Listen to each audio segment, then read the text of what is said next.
जीवन एक सफर है। भाषा इस सफर का साथी है। यह हमारे विचारों, भावनाओं और अनुभवों को व्यक्त करने का माध्यम है। बिना भाषा के हम एक दूसरे से जुड़ नहीं सकते। हम अपने मन की बात नहीं कह सकते। भाषा हमें एक दूसरे के करीब लाती है। भाषा के बिना दुनिया कैसी होगी? सोचिए, अगर हम अपनी भावनाओं को व्यक्त न कर पाएं, अगर हम अपने विचारों को शब्द न दे पाएं, यह एक खालीपन होगा, एक शून्य। भाषा इस शून्य को भरती है। यह हमें एक दूसरे से जोड़ती है। भाषा का महत्व हमारी रोजमर्रा की जिंदगी में दिखता है। सुबह उठने से लेकर रात में सोने तक हम भाषा का इस्तेमाल करते हैं। हम अपने प्रियजनों से बात करते हैं, हम किताबें पढ़ते हैं, हम फिल्में देखते हैं। ये सब भाषा के बिना संभव नहीं है। भाषा हमें इतिहास से जोड़ती है। यह हमें अपनी संस्कृति और विरासत से परिचित कराती है। पुराने ग्रंथों, कहानियों और कविताओं के माध्यम से हम अपने पूर्वजों के जीवन को समझ सकते हैं। भाषा हमें भविष्य की ओर भी ले जाती है। भाषा एक अनोखा जादू है। यह हमें एक साथ जोड़ सकती है और तोड़ भी सकती है। यह प्रेम का संदेश दे सकती है और नफरत की आग भी भड़का सकती है। यह रिश्ते बना सकती है और तोड़ भी सकती है। शब्दों में बहुत ताकत होती है। सही शब्दों का इस्तेमाल करके हम किसी का भी दिल जीत सकते हैं। हम किसी को भी प्रेरित कर सकते हैं। लेकिन गलत शब्दों का इस्तेमाल करके हम किसी का दिल भी दुखा सकते हैं। हम किसी को भी ठेस पहुंचा सकते हैं। भाषा के इस दोहरेपन को समझना जरूरी है। हमें शब्दों का इस्तेमाल सोच समझकर करना चाहिए। हमें यह ध्यान रखना चाहिए कि हमारे शब्दों का दूसरों पर क्या असर पड़ेगा। भाषा का जादू तब और भी बढ़ जाता है जब हम अलग अलग भाषाएं सीखते हैं। नई भाषा सीखने का मतलब सिर्फ नए शब्द सीखना नहीं होता। इसका मतलब होता है एक नई संस्कृति को समझना, एक नए नजरिए से दुनिया को देखना।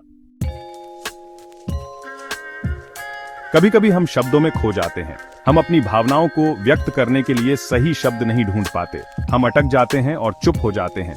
यह खामोशी बहुत कुछ कहती है। ऐसे में हमें याद रखना चाहिए कि भाषा सिर्फ शब्दों तक सीमित नहीं है। हम अपने भावों को व्यक्त करने के लिए और भी कई तरीके अपना सकते हैं। हम अपनी बॉडी लैंग्वेज का इस्तेमाल कर सकते हैं। हम अपने चेहरे के हाव भाव का इस्तेमाल कर सकते हैं। कभी कभी एक मुस्कान भी 1000 शब्दों से ज्यादा कुछ कह सकती है। एक गले लगना भी सांत्वना दे सकता है। हमें शब्दों से परे जाकर भी देखना चाहिए। यह भी सच है कि कभी कभी कुछ बातें अनकही ही बेहतर होती हैं। कुछ भावों को शब्दों में बयां नहीं किया जा सकता, उन्हें महसूस करने की जरूरत होती है। सेक्शन 4। जब शब्द चुप्पी साध लेते हैं। चुप्पी भी भाषा का एक रूप है। यह बहुत कुछ कहती है बिना कुछ कहे। यह शांति का प्रतीक हो सकती है या फिर तूफान से पहले की शांति का। कभी कभी चुप्पी हमें अपने विचारों को समेटने का मौका देती है। यह हमें शांत रहकर सोचने का समय देती है।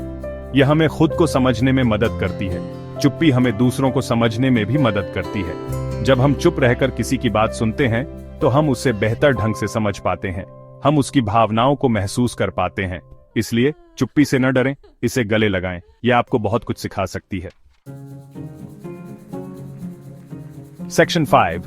हास्य और व्यंग्य शब्दों का दोहरा खेल भाषा का एक और दिलचस्प पहलू है। हास्य और व्यंग्य शब्दों के जरिए हम हंसी के ठहाके लगा सकते हैं और गंभीर मुद्दों पर भी तंज कस सकते हैं। हास्य हमें जिंदगी की कठिनाइयों से निपटने में मदद करता है। यह हमें तनाव से मुक्ति दिलाता है और हमें खुश रहने में मदद करता है। व्यंग्य दूसरी ओर हमें समाज की बुराइयों को उजागर करने में मदद करता है। हास्य और व्यंग्य दोनों ही शब्दों की ताकत को दर्शाते हैं। यह दिखाते हैं कि कैसे शब्दों का इस्तेमाल करके हम गंभीर से गंभीर बात को भी हल्के फुल्के अंदाज में कह सकते हैं। हमें हास्य और व्यंग्य का इस्तेमाल सोच समझकर करना चाहिए। हमें यह ध्यान रखना चाहिए कि हमारी बातों से किसी को ठेस न पहुंचे। सेक्शन 6। भाषा की सीमा। अनकहे भावों की अनुभूति भाषा कितनी भी समृद्ध क्यों ना हो, इसकी अपनी सीमाएं हैं।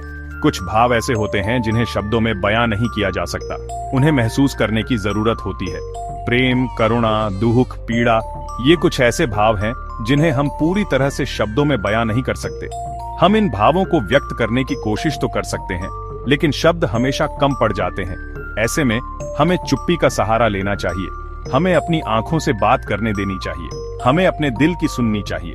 भाषा की सीमाएं हमें याद दिलाती हैं कि जिंदगी में कुछ चीजें ऐसी होती हैं जो शब्दों से परे हैं। इन्हें महसूस करने की जरूरत होती है, समझने की नहीं। सेक्शन 7। भाषा की सराहना। हमारे विचारों का पुल भाषा एक अनमोल तोहफा है। यह हमें एक दूसरे से जोड़ती है। यह हमें अपने विचारों और भावनाओं को व्यक्त करने का माध्यम देती है। हमें भाषा की सराहना करनी चाहिए। हमें इसका इस्तेमाल सोच समझकर करना चाहिए। हमें नई भाषाएं सीखने की कोशिश करनी चाहिए। इससे हमारा नजरिया बदलेगा और हम दुनिया को एक नए नजरिए से देख पाएंगे। भाषा हमारे विचारों का पुल है। यह हमें एक दूसरे के करीब लाती है। यह हमें एक बेहतर दुनिया बनाने में मदद करती है।